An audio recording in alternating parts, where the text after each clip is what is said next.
Ano po ba ang pwede niyong gawin para sa aming mangingisda upang matulungan kami na hindi itaboy ng Chinese Coast Guard at para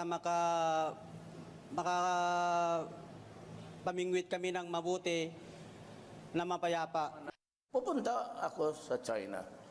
Ngayon, pag ayaw nila, then I will ask the Navy to bring me to the nearest boundary dyan sa Spratly, Scarborough.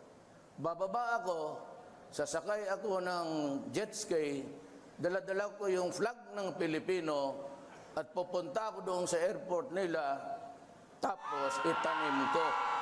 Then I would say, this is how. Yung bravado ko, that's a pure campaign joke.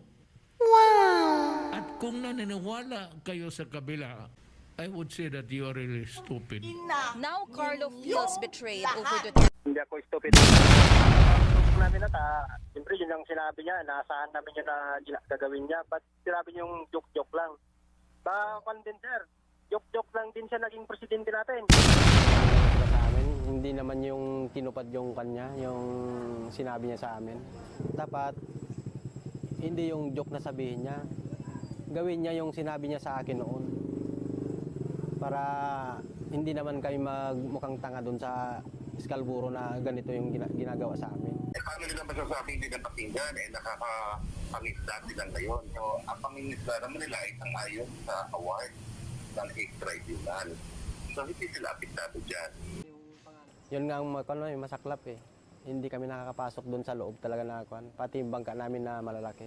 Diskarte na lang mamagawa namin para makapangisda lang sa loob.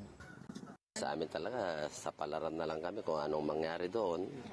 Talagang pag nagkainitan talaga, mapilitan ka na alis doon. Patigasan na ng ulo para makahanap buhay.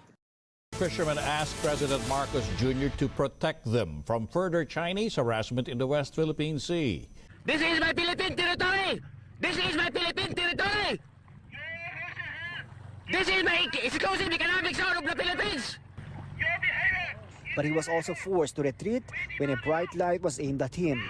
Walastik to mga kakapali ng pagmumukha nito guys.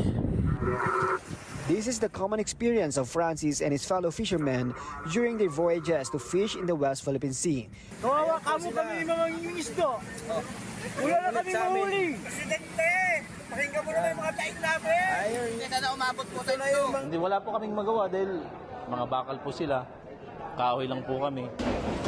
Security officials said the government will continue to pursue a peaceful resolution to the issue despite the capacity to use missiles.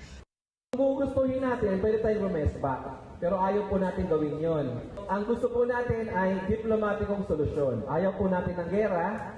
And despite any opposition from anyone, we will continue to do that, as we have done in the past 3 years. Now, we do not intensify our operations, we just respond. Hindi naman tayo aggressive eh. Ano lang tayo, dumidepensa lang tayo. So that's the situation there. Unfortunately, we are constant in our defense of the territory, of the state, of the population of the Republic of the Philippines. Ganun lang ang trabaho namin. Ganun lang ang aming gagawin. Wala tayong interes na pasukin kahit sino, na puntahan na kahit sino, sugurin kahit sino. Wala tayong ka-interes dyan. So sana nga yung ginagastos natin for defense and security, hindi na kailangan. Kung saan natin magagamit yan. We can use it for agri, for housing. We can use it for job creation. We can use it. But we have to do this because we're under threat. We are forced to do this. We do not want to do this. We are forced to do this. We do not want any kind of confrontation with anyone. We want to build a better, stronger, freer, safer Philippines. That's what we are working for. This kind of confrontation does not build a stronger, better Philippines.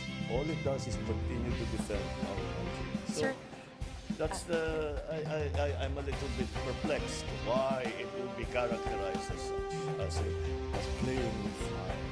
Sir, so right now, our vessels there in Bajo de Masinloc will not be instructed to back out. We will just continue to stay there We at have this never point. instructed any of our vessels All to right. back out. Thank you, sir. Never. Never. But we have to always, when we do not back out because natakot tayo. Because tayo.